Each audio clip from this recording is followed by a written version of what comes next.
जय श्री राम दोस्तों। चलते हैं आज की अपनी नई कहानी पर। जया घूंघट काढ़ी ट्रेन में खिड़की के पास बैठी हुई थी। खिड़की के पास मुंह रखने से ज़्यादा घूंघट लेने की ज़रूरत नहीं हो रही थी। थोड़े में काम चल रहा था। तभी नन्हा मिंटू दौड़ता हुआ खिड़की के पास आकर बोला, मामी मुझे बैठना है, खिड़की के पास से हटिए। वह लिहाज के मारे वहाँ से थोड़ा बगल हो गई। मिंटू वहीं बैठ गया। अभी थोड़ी ही देर हुई थी कि उसका छोटा भाई वहीं आकर रोने लगा, मुझे बैठना है खिड़की के पास। नहीं तू हट, मुझे बैठना।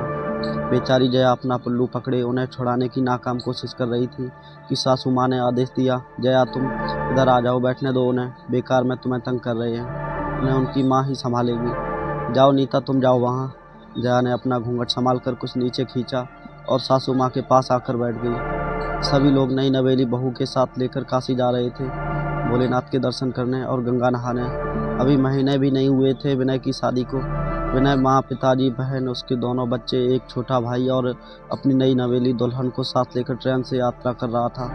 पूरे रास्ते मिंटू और सौर्य की बदमाशी से बहुत आसानी से कट गया।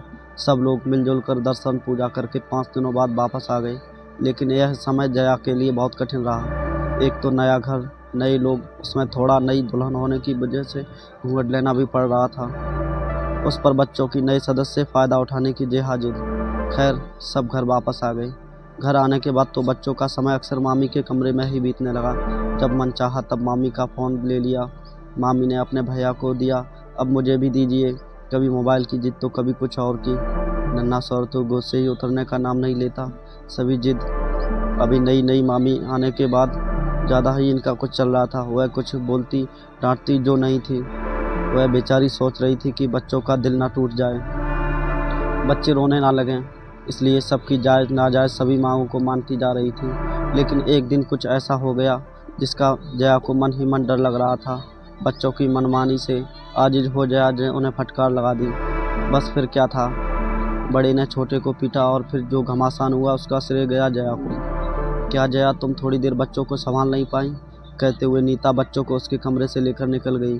जया ने अपनी साफ सफाई में कुछ ना कहा, लेकिन उस दिन से नीता और उनके बच्चे जया से कटे कटे से रहने लगे। कुछ दिनों बाद नीता वापस अपने ससुराल चली गई। धीरे धीरे जया ने अपने व्यवहार से सबका मन जीत लिया। सभी की जबान पर जया का नाम ही रहता था। विनय की सूझबूझ, माँ जी का ससुर सहयोग, सबका सहयोग, छोटे देवर का प्यार, सबकी छाँव में जया की शादीशुदा जिंदगी भली भांति चलने लगी थी। इसी तरह 6 महीने होने को चले। गर्मी की छुट्टियां होने वाली थी। एक दिन सासू माँ ने खाना खाने का प्रस्ताव रखा कि बहुत दिनों हो गए, नीता कब गई, क्यों इतने दिन हो गए उसे, क्यों ना गर्मी की छुट्टियों में उसे बुलाया जाए। सभी लोग बहुत खुश हुए। हाँ हाँ बहुत दिन हो गए, बच्चों के बिना घर सूना सूना सा है, आज ही फ़ोन करके उसे बोल दो। कोई बहाना बनाने की ज़रूरत नहीं है, छुट्टियां शुरू होते ही सौर्य और मिंटू को लेकर यहाँ आ जाए। पिताजी ने फरमान सुना दिया। विनय भी खुश होकर हाँ में हाँ मिला रहा था। हाँ दीदी आ जाएं तो बच्चों के साथ फिर कहीं घूमने का प्रोग्राम बनाएंगे, क्यों जया? लेकिन जया की फीकी हंसी को सासू माँ तार गई। जब नीता को फ़ोन किया तो वह भी आने को लेकर बहाने बनाने लगी। माँ के बहुत मनाने पर उसने इतना ही कहा, ठीक है कोशिश करती हूँ। रात को जया किचन में बोतल भर रही थी, तभी सासू माँ उसके पास आई और बोली, क्या हुआ बेटा, तुम्हारा चेहरा उतरा हुआ क्यों लग रहा है? जया हड़बड़ा गई, बोली, नहीं माँ कुछ नहीं, कुछ भी तो नहीं। क्यों बेटा, तुम नहीं चाहती कि नीता यहाँ आए? माँ के इतना कहते ही जया ने उनका हाथ पकड़ लिया। नहीं नहीं माँ, क्यों नहीं चाहूँगी, यह घर उनका है, वो जब चाहे यहाँ आए, मुझे क्यों परेशानी होगी? माँ ने उनके हाथों से अपना हाथ निकालकर उसका हाथ पकड़ा और कहा, जया मैं जानती हूँ तुम्हारे मन की, देखो जैसे ये घर नीता का है वैसे ये घर तुम्हारा भी है, तुम भी इस घर की बेटी हो, इसीलिए आपस की छोटी छोटी बातों का असर कभी भी परिवार के मजबूत नींव पर नहीं पड़ने देना चाहिए। छोटी छोटी बातों को लेकर इधर तुम दुखी हो रही हो, उधर नीता से भी बात कर रही थी, वह भी उदास थी। अब हमें नहीं, तुम दोनों को आपस में एक दूसरे का साथ निभाना है। जया की आंखें नम हो गईं तो माँ ने उसे गले लगा लिया। दूसरे दिन अगले सुबह जया ने नीता को फ़ोन लगाया और गर्मी की छुट्टियों में आने को कहा। नीता बहाना बनाने लगी, अब हमारा क्या काम, अब तो तुम्हारा घर है। जया ने बड़े प्यार से नीता से कहा कि दीदी यह मेरा नहीं हमारा घर है, मुझे छोटी बहन समझिए और आ जाइए। नीता के चेहरे पर भी हंसी खिल गई।